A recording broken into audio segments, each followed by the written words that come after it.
Muy bien, bienvenidos a nuestro estudio bíblico del Evangelio según San Mateo. Estamos siendo pausados, lento, estamos yendo por bloques, por segmentos, por ideas, a veces un solo versículo a la vez, a veces un segmento largo, grande, y estamos tratando de comprender, no solamente leerlo y ya pasó el estudio, sino traerlo a contexto de nuestra vida, ¿de acuerdo? Entonces, pasando de tinieblas a luz, ya el título nos debe estar llamando la atención. Nos debe llamar la atención en el sentido de que alguien puede estar en tinieblas realmente. Sí, claro que sí, ¿no? Por supuesto que sí. Tinieblas de repente en lo físico, ¿no? Como los ciegos, pero sobre todo en tinieblas espirituales, ¿no? Dando tumbos, como alguien cuando está en su casa todo apagado, ¿no? Cuando está en oscuridad, ¿no? Puede ir tanteando, incluso conociendo dónde está la ubicación de sus muebles, puede ir golpeándose, tropezándose, ¿no? Y peor aún si va a un lugar en el mundo donde están los peligros, donde el mundo se mueve en oscuridad, el mundo de maldad, hablando espiritualmente, definitivamente que siempre va a haber daño, siempre va a haber daño. El estar en tinieblas, siempre hay un daño espiritual que muchas veces se refleja en el plano físico. Por citar algunos ejemplos, tenemos los vicios, ¿no? Los vicios, cualquier vicio. Drogas, alcohol, pornografía, juegos de azar, etcétera, etcétera, ¿no? Y a veces la oscuridad del corazón también, la oscuridad del corazón también, y a veces la oscuridad del corazón es muy sutil. ¿Por qué? Porque yo trato de encubrirlo, yo me autojustifico. Soy envidioso, soy criticón, tengo mal carácter, pero lo justifico y yo mismo me creo esa mentira, pero mi corazón, mi mente, mi espíritu, mi alma está en tinieblas. ¿Pero puedo pasar a la luz? Por supuesto que sí. Pero muchos aman más las tinieblas que la luz. Y ese es un serio problema. Y ese es un serio problema que trasciende la muerte.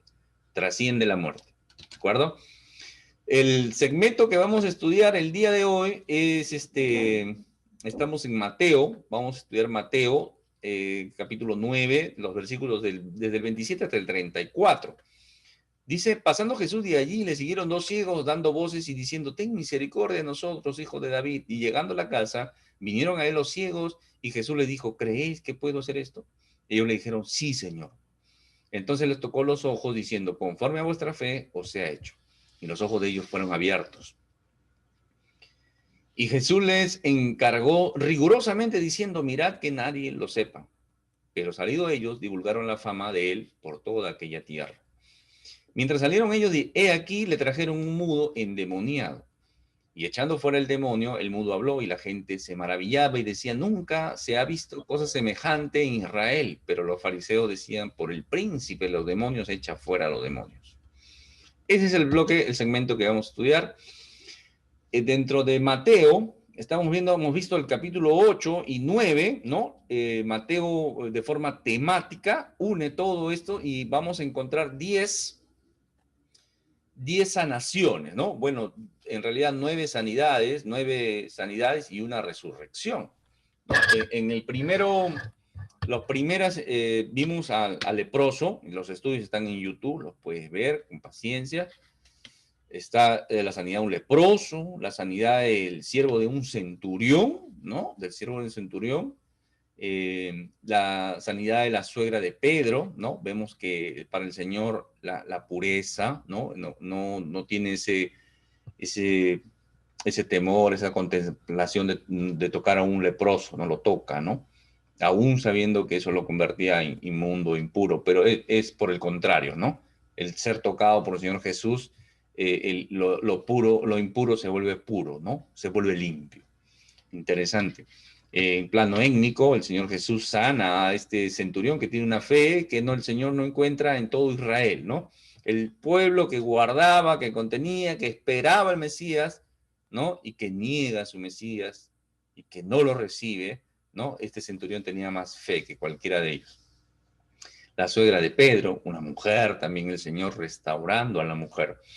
Vimos sobre el poder del Señor Jesús sobre la naturaleza, el poder sobre los demonios, vimos el poder sobre el pecado, ¿no? El paralítico, hemos visto el poder sobre la muerte también, ¿no? El poder sobre la muerte resucitando a la hija de Jairo, este principal, este hombre dirigente de la sinagoga, un hombre importante en la ciudad, un judío, sana, la resucita a su hija, ¿no? Y estos tres últimos milagros de sanidad, ¿no? La mujer que toca el manto del Señor Jesús, solamente tocar y su fe queda curada esta mujer. Dos ciegos y un mudo. Eso es lo que vamos a estudiar el día de hoy, ¿de acuerdo? En Mateo 11, del 4 a 5, dice, respondiendo Jesús le dijo, id y haced saber a Juan las cosas que oís y veis. Los ciegos ven, los cojos andan, los leprosos son limpiados, los sordos oyen, los muertos son resucitados y a los pobres se les ha anunciado el evangelio. Cuando entra en ese dilema, Juan el Bautista, aparentemente con algunas dudas, él estaba en la cárcel y manda a preguntar, ¿no? Y le dice ahí que él no le dice, sí, yo soy el Mesías, ¿no? Muy por el contrario, le da las credenciales, ¿no? Entonces, en Mateo 8 y 9 encontramos las credenciales del Mesías prometido, ¿no? Esta es parte de todas las promesas que se cumplen en el Señor Jesús, ¿no? Mismo Isaías, 700 años antes, lo había profetizado, ¿no? Decid a los de corazón apocado, ¿no? Entristecidos, esforzados, no temáis, aquí que vuestro Dios viene con retribución, con pago. Dios mismo vendrá y os salvará. Entonces los ojos de los ciegos se harán abiertos y los oídos de los sordos se abrirán. Entonces el cojo saltará como un ciervo y cantará la lengua del mudo, ¿no? Una promesa dada 700 años antes de Cristo y se cumple en el Señor Jesús. Vamos a estudiar este versículo. Dice, pasando Jesús de allí, le siguieron dos ciegos, dando voces diciendo, ten misericordia de nosotros, hijo de David. Es interesante porque entendemos que pasando Jesús de ahí es saliendo de la casa de Jairo, ¿no? De la resurrección de su pequeña hija de 12 años. Él comienza a caminar, va avanzando. Y dice que le siguen dos ciegos, ¿no? Dos ciegos. Y es interesante porque la ceguera es una enfermedad en esta zona, era una enfermedad bastante común, ¿no? Pero era bien complicado, era como ser un muerto en vida, ¿no? El ciego dependía de la caridad, no se podían muchas veces valer solos definitivamente, vivían en la mendicidad, ¿no? Eran mendigos y eran ciegos por diferentes causas, ¿no? Ahorita vamos a evaluar algunas. Entonces estos ciegos aparentemente se apoyaban entre ellos, ¿no? Se juntan entre ellos y se apoyaban entre ellos. Y estaban los dos ahí juntos. Me parece como lo he puesto ahí, eran compañeros en sus tinieblas, ¿no? En su oscuridad, ellos se acompañaban.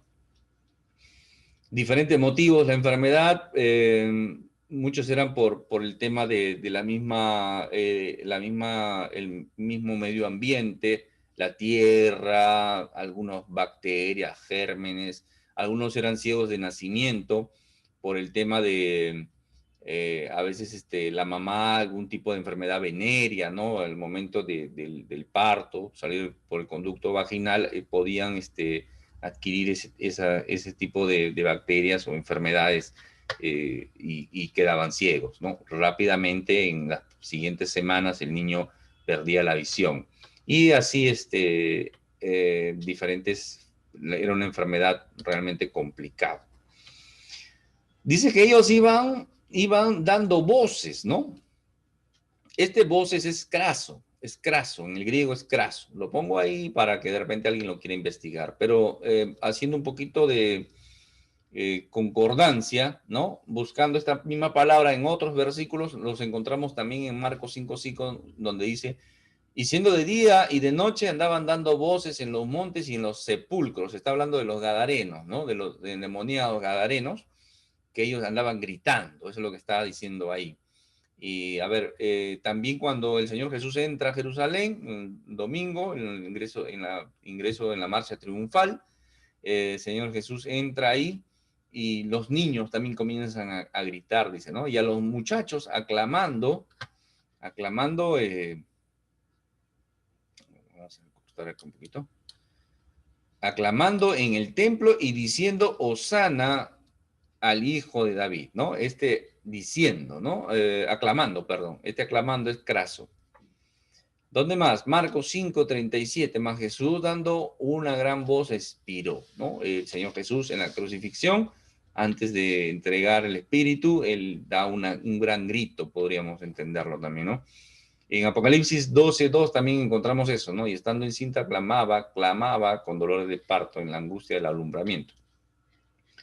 Clamaba, ¿no? Clamaba es ese grito también, gritar, ¿no? Una mujer dando a luz. Estos dos ciegos le dice, ten misericordia de nosotros, hijo de David. Este hijo de David no era solamente una forma de llamar al Señor Jesús. Cuando encontramos esta expresión, que dicho sea de paso, lo encontramos, son los primeros en decirlo, estos dos ciegos, es un título mesiánico, ¿ya? Es un título de Mesías, en relación al Mesías.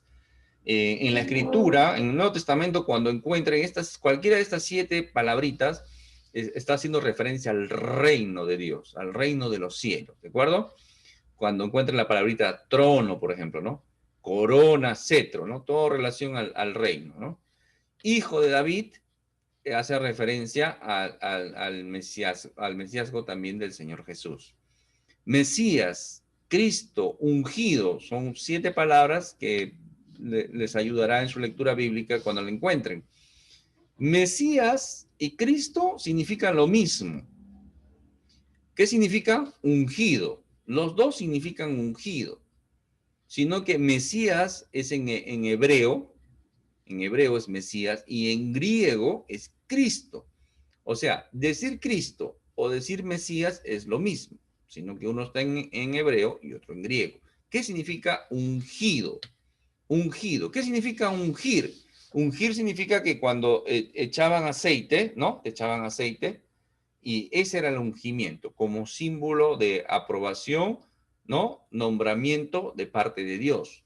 Se hacía en el Antiguo Testamento, se hacía para reyes, para profetas, para sacerdotes, se ungía, ¿no? Justamente los ministerios que el Señor Jesús va a cumplir. El Señor Jesús va a cumplir los 3 ministerios, como rey, como profeta y como sumo sacerdote. ¿De acuerdo? Pero con la diferencia que el Señor Jesús no fue ungido pues con aceite, ¿no? Fue ungido con el Espíritu Santo. ¿De acuerdo? Muy bien. Hay muchos datos acá, que yo obvio bastante material, pero lo importante, la carnecita, como se dice, se las comparto a ustedes, estudiosos de la Escritura. Este Mesías prometido, ¿no? El reino de Dios, el hijo de David, segundo de Samuel, en el capítulo 7, en estos versículos, vamos a encontrar lo siguiente. Dice, y cuando tus días sean cumplidos, está hablando el profeta Natán al rey David, ¿de acuerdo? En su ancianidad, le está hablando el profeta Natán a David, al rey David, ¿de acuerdo? Y le está diciendo esto en el nombre de Dios. Le dice, y cuando tus días sean, todo profeta hablaba en el nombre de Dios, ¿de acuerdo? Ese es un profeta, ¿ya? Un profeta era el que hablaba o decía algo en nombre de Dios. Por eso siempre vamos a encontrar en la Escritura a los profetas, decir, y el Señor dijo, y el Señor mandó, ¿de acuerdo? Nunca es su palabra. Cuando ellos dan una profecía, no es su palabra, sino la palabra de Dios. Entonces, ellos, ¿qué hace un profeta? Profetizaba. Ojo con este dato. Profeta no es el que daba vaticinios o cosas, futuristas, ¿ya? Como de repente un brujo, un adivino, un hechicero. No. Dios le revelaba y ellos hablaban. Y mucho de lo que ellos hablaban era juicios para su tiempo. ¿Ya? No era, voy a dar una profecía y se iba a cumplir, ¿no? Hay lo que se conoce como la profecía doble, sí hay, se conoce como las dos montañas, ¿ya? Hay profecías que son para el momento, pero en el tiempo el Señor le da también otro significado, ¿ya? Eso lo vamos a encontrar en el Nuevo Testamento. Los teólogos lo van a llamar como sensum plenior, sensum plenior, sensum plenior, o el sentido pleno, ¿ya? Pero los profetas hablaban para su tiempo, daban juicios para su tiempo y daban palabra de Dios para su tiempo, daban advertencia para su tiempo. Entonces, un profeta es alguien que habla en el nombre de Dios. ¿Ya? Por eso que en la actualidad necesitamos profetas. No. ¿Por qué no? Porque tenemos la palabra de Dios completa. La palabra de Dios ya está ahí. Tenemos la revelación completa. Nadie puede decir, bueno, yo soy profeta.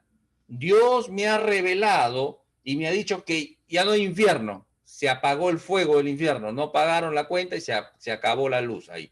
Se ha apagado la fuego. No hay más leña para el infierno. No puede haber un profeta así. En todo caso, un profeta en la actualidad es alguien que predica la palabra de Dios. Alguien que enseña la palabra de Dios. Ese es un profeta, ¿de acuerdo? No hay tal cosa, yo vi, me dio la visión, soñé, la revelación.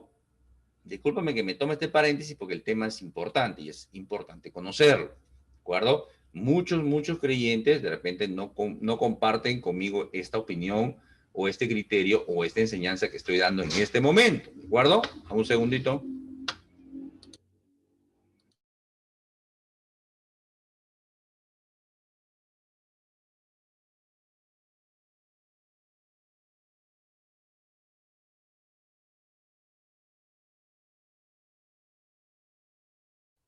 Ya, entonces, muchos creyentes no compartirán esta opinión. ¿Por qué? Porque dicen, no, si hay don de profecía, hermano, porque yo tengo un hermano que recibe visiones de Dios y siempre dice, al hermano le va a suceder esto, le va a...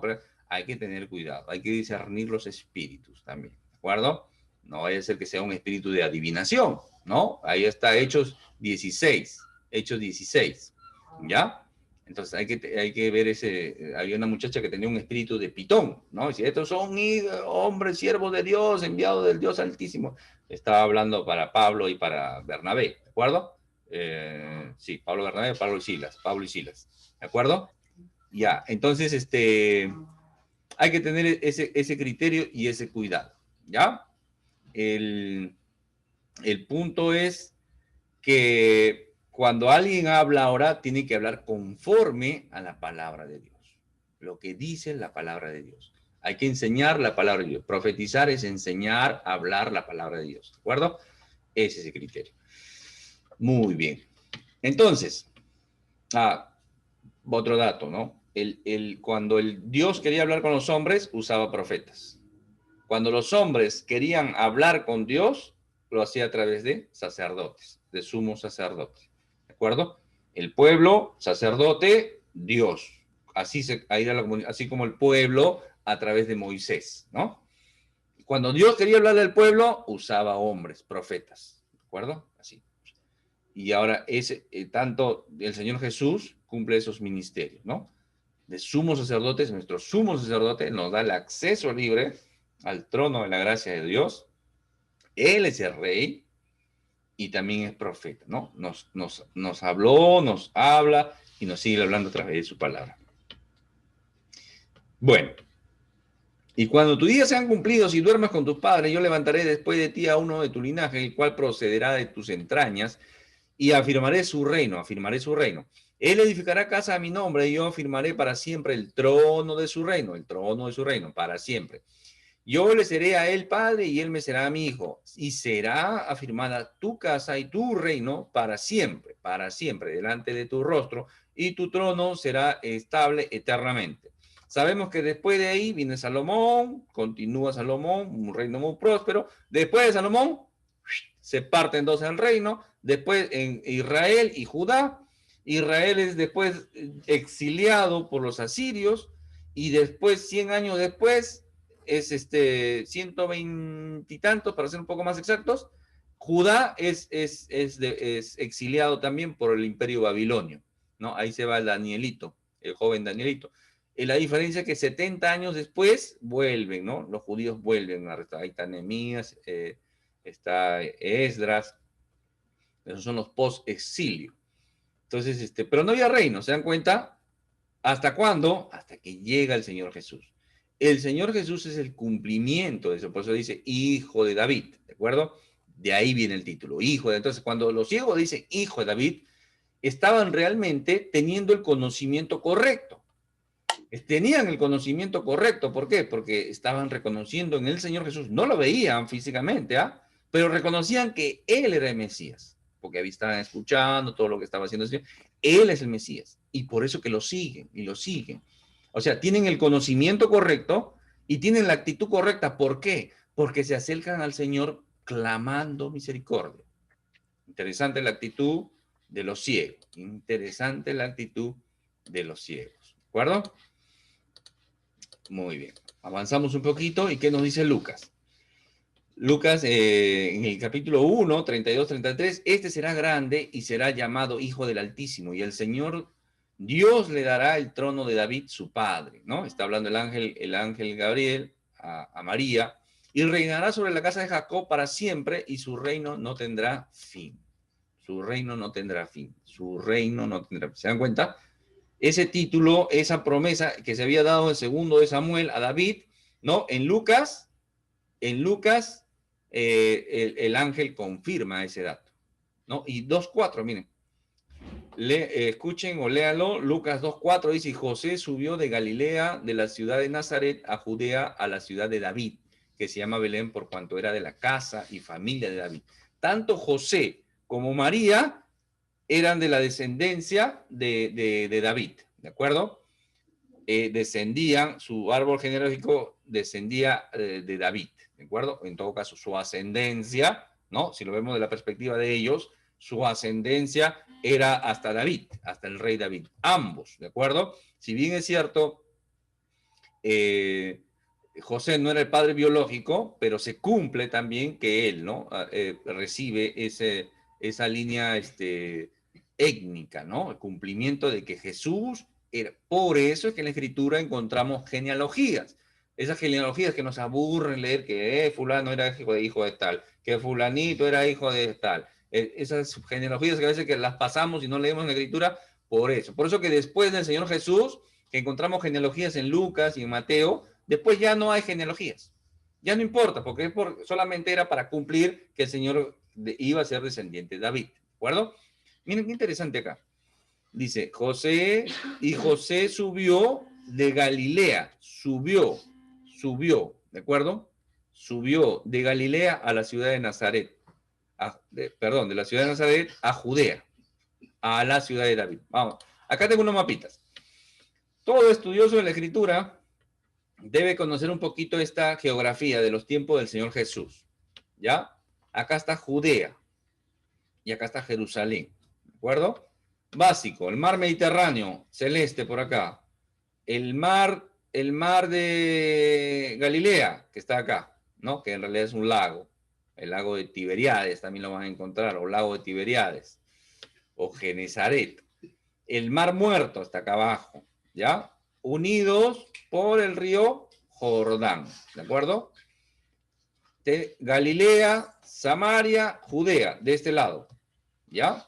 Acuérdense de estas tres provincias. Es básico para cuando lean la Escritura, ustedes se ubican donde están, ¿ya? Galilea en el norte, en el centro está Samaria, judíos mestizos, mezclados, no se llevaban los de Judea, los de Galilea con los samaritanos. Los judíos con los samaritanos no se llevaban, eran, podríamos decir, enemigos, ¿no? Algún día explicaremos, porque ya hemos explicado eso antes. De este lado, acuérdate, acá hay como 3 o 4 provincias, largas, grandes, pero acuérdate todo este bloque como Iturea. ¿Por qué? En Lucas 3:1, ahí vas a encontrar una descripción de esto, ¿ya? Y ahí esto lo va a nombrar como Iturea, todo junto, ¿ya? Así como Traconítide, hay varios acá, hay como 4 o 5, pero acuérdate como Iturea. Este es Decápolis, esto amarillito es Decápolis. Deca, 10, Polis, ciudad, 10 ciudades, ¿ya? Y Perea, listo, ya. No, eso básicamente son 3 por este lado y 3 por este lado. El mar de Galilea y el mar muerto. El mar Mediterráneo que sí es un mar, ¿no? Está por acá. Listo, nada más. Con eso nos ubicamos.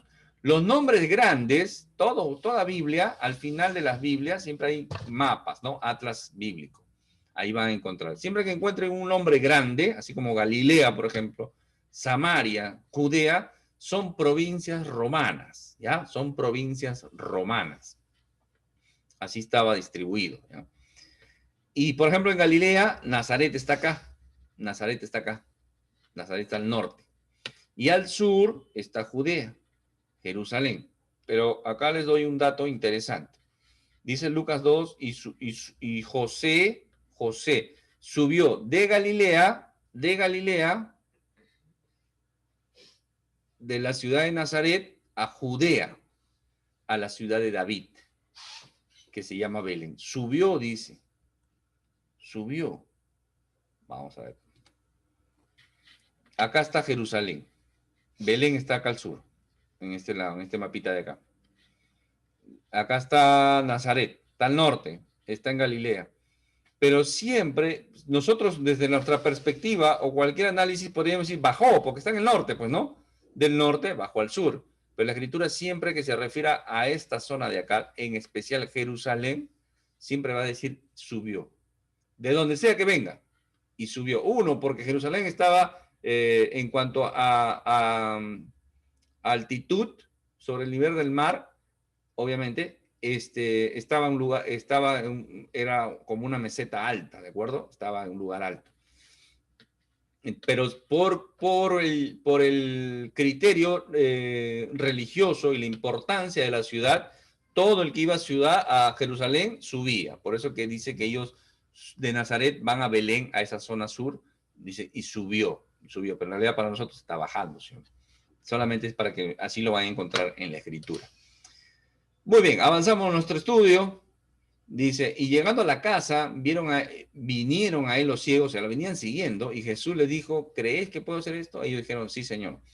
Entonces les tocó los ojos, diciendo, conforme a vuestra fe, os sea hecho.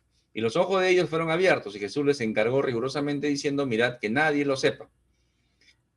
Pero salidos ellos, divulgaron la fama de él por toda aquella ciudad. Entonces, qué interesante, porque no hubo en el camino la atención del Señor Jesús hacia los ciegos. Los ciegos venían gritando, clamando, graso, dice la Escritura, ¿sí? Entonces, pero el Señor Jesús no los va a atender sino hasta llegando a la casa, ¿ya? ¿Por qué? Sería la pregunta.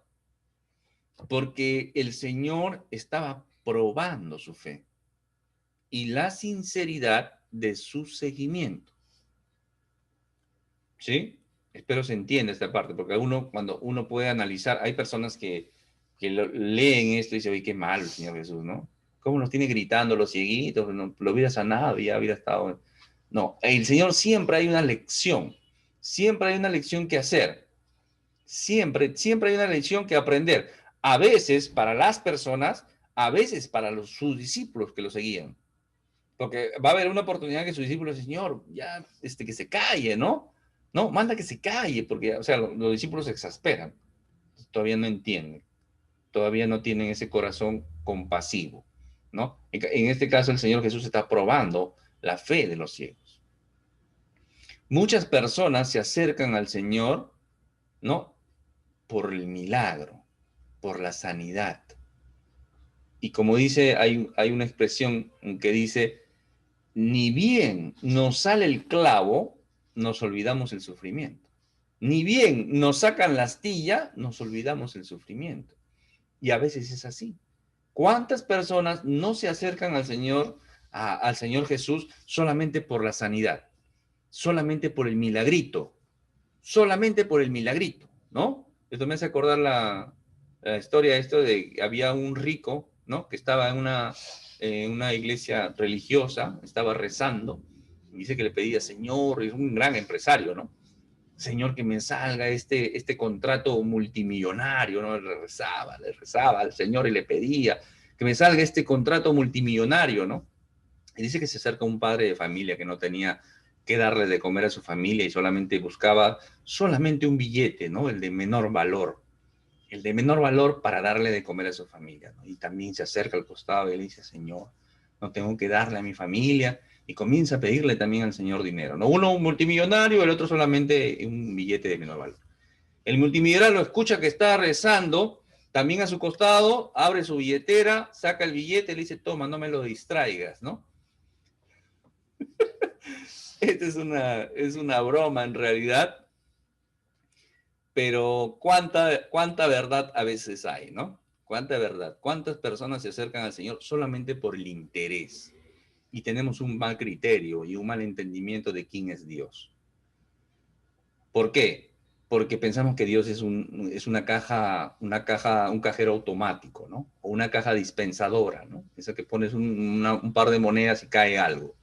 Creemos que Dios es así. Entonces no hemos entendido quién es Dios. Entonces estos hombres estaban siendo probados y llegan a pasar la prueba. Y viene la pregunta, ¿crees que puedo hacer esto? ¿Crees que puedo hacer esto? Y ellos responden, sí, Señor. Interesante acá el dato porque cuando dice casa, aparentemente estaban en la casa de Pedro, en Capernaum. Eh, la persistencia de, acá hay otro dato interesante porque hay la persistencia de todos los que se acercan por sanidad al Señor, ¿no? Todos los que se acercaron, que hemos visto en el capítulo 8 y 9, estos son los dos últimos que estamos estudiando, el paralítico y sus amigos, por ejemplo, ¿no? Ellos no dijeron, uy, la casa está llena, ya que esperar más tarde, ya mañana, ¿no? Ya no se puede hacer nada. No, no, ellos lo llevaron los amigos, se metieron por el techo, hicieron un forado en el techo y los metieron, ¿no? Claro, igual el principal de la sinagoga, igual, ¿no? Cuando se acerca para la sanidad de su hija también, ¿no? Su hija estaba enferma, muere su hija, ¿no? Y aún él así va, se acerca al Señor, ¿no? Dejando sus prejuicios religiosos, lo hemos estudiado. El estudio está en YouTube, lo puedes ver. La mujer también, ¿no? La mujer que decía, si tan solo tocar el borde, ¿no? Y la mujer se abre paso, nos imaginamos, también, ¿no? Para tocar el borde, ¿no? Del manto del Señor. Estos ciegos también eran ciegos, en medio de la multitud. No sabían, se guiaban por el oído, por la gente, no los dejaban pasar seguramente, pero ellos llegan a la casa, ¿no? ¿Cuánto nos falta aprender a nosotros, ¿no? A veces nos acercamos, tenemos todo a la mano, no queremos estudiar, no nos importan las cosas del Señor, prefiero cualquier otra cosa menos las cosas del Señor, pero estos ciegos no. Así debemos ser como estos ciegos. No importa, a pesar de la oposición, de los problemas, debemos perseverar, hermanos. ¿De acuerdo? Muy bien, llegamos al punto donde dice, ¿crees que puedo hacer esto? Le dice el Señor Jesús. Y ellos dicen, sí, Señor, sí, Quirios, así como se llama nuestro ministerio, ¿no? Ministerio Quirios Jesucristo, Señor Jesucristo, Quirios, Señor. Si bien es cierto es la connotación de respeto de Señor, pero acá ellos ya le habían dicho que era el hijo de David. Y cuando ellos se están acercando y le dicen al Señor, sí, Curios, o sí, Quirios, lo que están diciendo ahí es, sí, Señor, tú eres Dios, tú lo puedes hacer. Entonces, él les tocó, dice, los ojos y su fe, ¿no? Con su fe se ha hecha, ¿no? Y son sanados estos ciegos. La fe, la fe es bien, a veces es complicado explicarlo teóricamente, ¿no? Pero gráficamente nos ayuda a entender que la fe es esa mano vacía que se estira para recibir la gracia de Dios. Esa es la fe. Esa es la fe. ¿La fe qué es? Ah, sí, yo siento, yo creo. No, porque tú puedes sentir y creer, pero no tener la convicción. Pero la fe es esa convicción, o sea, esa convicción que nadie te la va a quitar ni cambiar. Así te quiten la vida. Esa es una convicción. Y todos los hombres demuestran, Daniel, por ejemplo, tiene esa convicción. Los amigos de Daniel, ¿no? Mi Dios puede sacarnos de ese horno de fuego, pero no nos vamos a arrodillar ante esa imagen, ¿no? ¿Y qué más dicen ellos? Y así no nos saque del horno, no nos vamos a ir, y vamos a ir adorando a nuestro Dios. Esa es una convicción. Daniel, un mes, nadie puede orar. ¿Qué había dicho Daniel? Bueno, dejaré de orar un mes. No, él fue a orar, ¿no? Daniel 6:10. Lee Daniel 6:10. Él se puso a orar como lo hacía todos los días, 3 veces al día. 3 veces al día con las ventanas abiertas. Dice la escritura, es clara ahí. No le importó. ¿Y en dónde terminó? En el foso de los leones. En el foso, ¿ya? Es foso. A veces escucho hermanito que en el pozo de los leones. No, no es el pozo. Es un foso, ¿de acuerdo? Es un foso.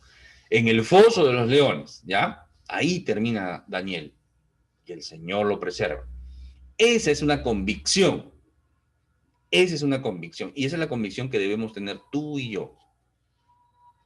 Alguna vez escuché a un profesor, yo llevaba un curso de teología, y decía esto, sí, pero la verdad, decía, bueno, su sinceridad se acepta y se valida, ¿no? Pero era un pastor y un hombre más de repente catedrático que de repente creyente como pastor, ¿no? Y decía, bueno, sí, yo no sé si llegara la persecución, no sé cuál sería mi actitud, decía, no sé cuál sería mi actitud, decía él, ¿no? Como quien diciendo, bueno, de repente me echaría para atrás, ¿no? Por cuidar mi vida. Bueno, y a veces nosotros, mientras no haya el peligro, podemos decir lo mismo, ¿no? No, sí, yo, como Pedro, ¿no? No, Señor, hasta la muerte te voy a seguir, pero confiemos en el Señor, ¿no? Y es la confianza en el Señor, pero el tener el Espíritu Santo en nosotros, el saber a dónde vamos, eso nos da convicción. Y esa es la convicción que debe tener un creyente. ¿Por qué? Porque un creyente sabe en quién ha creído, en quién ha confiado. Un creyente sabe a dónde va. La muerte es una puerta nada más. La muerte lo único que hace es empujarte a los brazos de tu Señor. Esa es. Entonces, volviendo al tema de la fe es la mano extendida. ¿De acuerdo? Otro teólogo interesante va a decir la fe es como una bolsa, ¿no? Voy a sacar agua de una bolsa. Entonces, yo no puedo sacar, con mi mano no puedo sacar el agua de un pozo, ¿no? Pero si agarro una bolsa o un balde, ¿no? Meto el balde y saco, ¿no? Pero no es el balde el que le da ¿no? Y saco la gracia, pero no es el balde, no es la bolsa, sino lo que contiene, lo que le da valor. Y esa es la fe. A veces pensamos que nuestra fe es la que mueve las cosas, es la que hace las cosas. No, es la convicción y ese temor obediente, reverente a Dios que extiende la mano. El que se arrastra, como el publicano, que salió justificado a diferencia del fariseo. Esa es la fe. ¿De acuerdo? Entonces, estos ciegos recibieron vida espiritual, ¿no? Recibieron la visión física, pero recibieron vida espiritual. Su fe, esa fe les dio salvación. Les dio el Señor, recuperó su vista, pudieron ver y les dio vida espiritual. Y el Señor les encargó rigurosamente no difundir, o sea, el Señor les estaba dando una orden, ¿no? O sea, les estaba, algunas veces se usa esta palabra como reñir, ¿no? Llamar la atención fuerte, ¿no? Eso es lo que les estaba diciendo el Señor. No vayan a difundir lo que les ha acontecido, ¿no? Entonces ellos desobedecieron, pues, ¿no? Ellos desobedecieron. Ahora, esta es una desobediencia, pues, de un corazón, digamos, agradecido, ¿no? No movido por el mal, sino movido por gratitud. ¿Cuántos creyentes a veces todavía erramos, ¿no? Sobre todo los nuevos en la fe, erran en desobediencia, a veces no resaltando la parte negativa, sino la parte en que, bueno, gloria a Dios. Entonces, estos cieguitos que recuperan la visión, el Señor los sana, les devuelve la visión y van y definitivamente no podían quedarse callados, ¿no? Y difunden la noticia de lo que Dios había hecho con ellos. Interesante. Dice la Escritura, hermanos, viendo el plano ya espiritual, segunda a los Corintios 4, 3 y 4, dice, de 3 al 4, si la buena noticia, esta es versión NTV, si alguien la quiere buscar después, si la buena noticia que predicamos está escondida detrás de un velo, solo está oculta de la gente que se pierde. Satanás, quien es el Dios de este mundo, ha cegado la mente de los que no creen. O sea, todo inconverso es hijo del diablo. Todo inconverso tiene la mente cegada, el entendimiento entenebrecido. ¿De acuerdo? ¿Y qué más dice? Son incapaces de ver la gloriosa luz del Evangelio, de la buena noticia. No entienden este mensaje acerca de la gloria de Cristo. No entienden. quién es la imagen exacta de Dios. No entiende. ¿Se dan cuenta? ¿Por qué? Porque su entendimiento, su mente ha sido cegada, entenebrecida, oscurecida. ¿Ya? ¿Por qué lo pongo ahí? Porque como estos cieguitos, ¿no? Que a pesar de ser cieguitos buscaban la luz y encuentran la luz. Pero los que están en el mundo, cuyo Dios es Satanás, todo el que está en el mundo, su Dios es Satanás. Hace lo que le conduce a hacer el pecado. Por eso que no esperemos mucho, hermano. Hay hermanos que dicen, oye, mi familiar me ha hecho esto, ¿no? Mi hermano de sangre, ¿no? Mi hermano de sangre. A veces decimos nuestros hermanos de sangre, lo que son papá y mamá, ¿no? Aunque en realidad nuestros hermanos de sangre vendrían a ser nuestros hermanos espirituales, ¿no? Por la sangre de Cristo hemos sido pagados, comprados, ¿no? Pero bueno, así decimos, ¿no? Los hermanos de sangre, me ha hecho esto, ¿no? Entonces, pero es inconverso. El esposo inconverso, o de repente la esposa inconversa. Entonces, están perdidos, viven de acuerdo a la oscuridad que los llama y les gusta, ¿ya? Les gusta. Efesios 4, 17 y 18 dice, con la autoridad del Señor digo lo siguiente, ya no vivan como los que no conocen a Dios. Está hablando la iglesia en Éfeso. Porque ellos están irremediablemente confundidos. Tienen la mente llena de oscuridad. Vagan lejos de la vida que Dios ofrece. Porque cerraron la mente y endurecieron el corazón ante Él, hacia Él. Responsabilidad del hombre, por supuesto. Están perdidos en el mundo, pobrecitos. No, pero hay una responsabilidad del hombre. Su mente ha sido cerrada. Ellos han cerrado su mente a la luz de Cristo y han endurecido su corazón hacia Él. ¿Se dan cuenta? Acá hay otro versículo que está en Romanos 1, el 21 y 22. Dice, pues aunque conocían a Dios, no le honraron como a Dios ni le dieron gracias, sino que se hicieron vanos en sus razonamientos y su necio corazón fue entenebrecido. Profesando ser sabios, se volvieron necios. Es interesante, ¿no? Y lo comenté ya antes, ¿no? Cuánta gente catedrática, estudiosa, gente que es una eminencia en su rama, pero son sabios en su propia prudencia, ¿no? Son sabios en su propio entendimiento, pero no tienen a Dios y reniegan de Dios y no conocen a Dios. Entonces están perdidos, ¿no? ¿Cuántos hombres de ciencia, ¿no? ¿Cuántos hombres de ciencia han muerto como ateos o como ignorantes de Dios, ¿no? Agnósticos, van a decir ellos. Todo un agnóstico es un ignorante. Ellos lo dicen, no lo digo yo. Porque eso significa agnóstico, no conocer, no saber. Sé que hay un Dios, pero no lo puedo conocer. ¿Dónde estará? ¿Quién será? No lo sé. Ese es un agnóstico. Acá es interesante, en estos dos últimos versículos, dice, mientras salían ellos, he aquí le trajeron un mudo endemoniado, y echado fuera el demonio, el mudo habló. Y la gente se maravillaba y decía, nunca se ha visto cosa semejante en Israel. Pero los fariseos decían, por el príncipe de los demonios, echa fuera el demonio. Interesante porque quedó flotando una pregunta que, ¿por qué el Señor Jesús le manda a los dos ciegos no contar estas cosas que había hecho? ¿No? Y mucho, lo más ligero o lo más rápido que se escucha mencionar de pastores y teólogos es que para que la fama del Señor no se difunda, ¿no? Sí, pero no solamente. También se dice para que la gente no haya sensacionalismo. Sí, pero no solamente. ¿De acuerdo? Lo que entendemos que el Señor manda a decir esto, su fama ya se había extendido, porque había hecho, no eran los primeros milagros que se hacía. Toda esa región ya sabía, y más allá todavía ya sabían.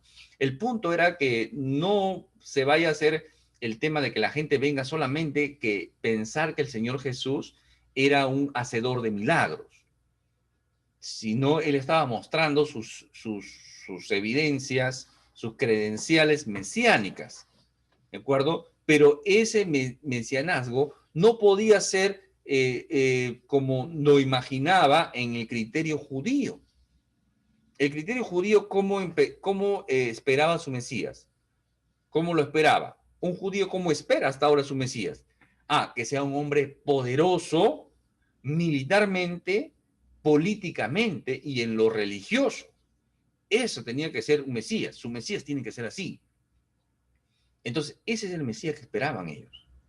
Por eso que dentro de los discípulos encontramos, por ejemplo, que uno de ellos era un revolucionario, era un cananista, era un nacionalista, ¿no? Violento incluso, ¿no? Porque con su cuchillo eran los que asesinaban a todos para liberar a su pueblo del yugo de romano, en el tiempo del Señor Jesús. Y ese es Simón el cananista, era uno de sus... Entonces, él deja la violencia y la espada y comienza a seguir al Señor. Es uno de sus discípulos, ¿no? Por ahí se va a decir que Judas también era un celote, un cananista, un celote.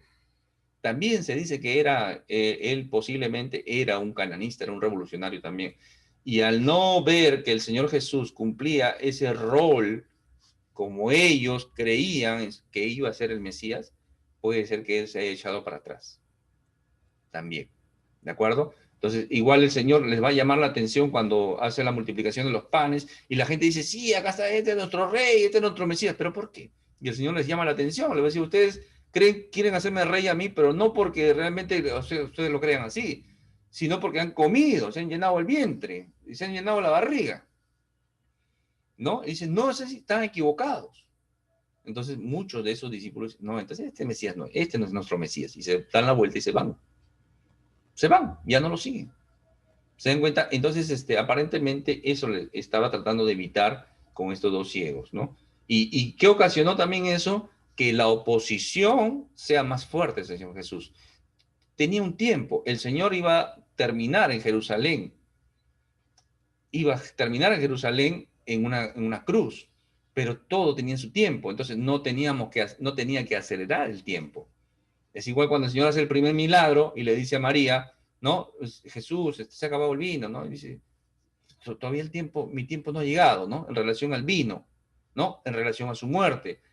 Otro ejemplo de eso es cuando el Señor Jesús, ¿por qué no va a ver a Lázaro? Porque Lázaro vivía en Betania, muy cerca de Jerusalén. Y ya lo estaban buscando para agarrarlo, los religiosos, para matarlo.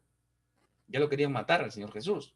Entonces, ir a Betania, donde estaba Lázaro, era realmente acercarse al peligro de tenerlo. Por eso que el Señor Jesús, cuando se entera que Lázaro había muerto, él dice, bueno, vamos a ver a Lázaro. Y Simón el que lo niega, ¿no? Lo conocemos como el que lo niega, él le va a decir,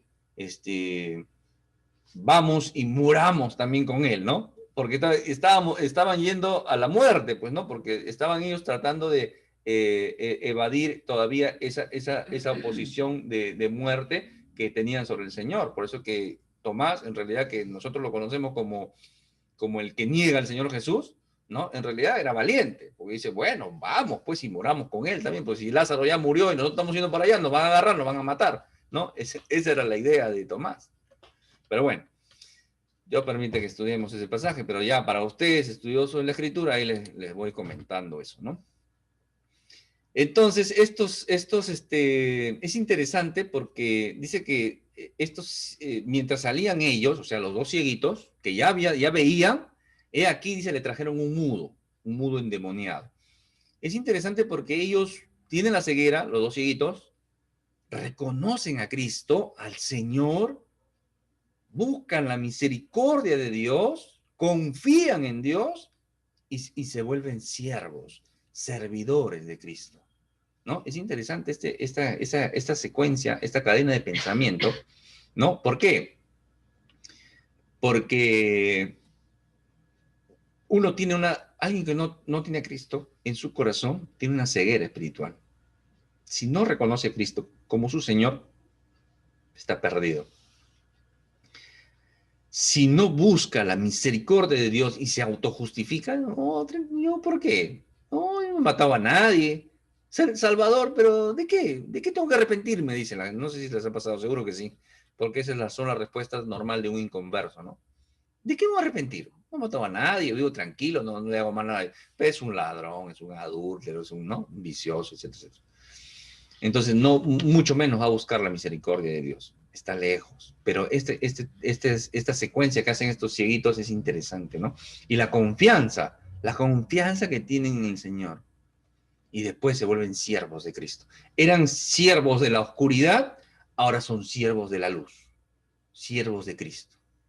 Hijos de la luz. Eran hijos de tinieblas, hijos de Satanás, hijos del diablo, ahora son hijos de la luz, hijos de Dios. Hijos de Dios, ¿de acuerdo? Bueno.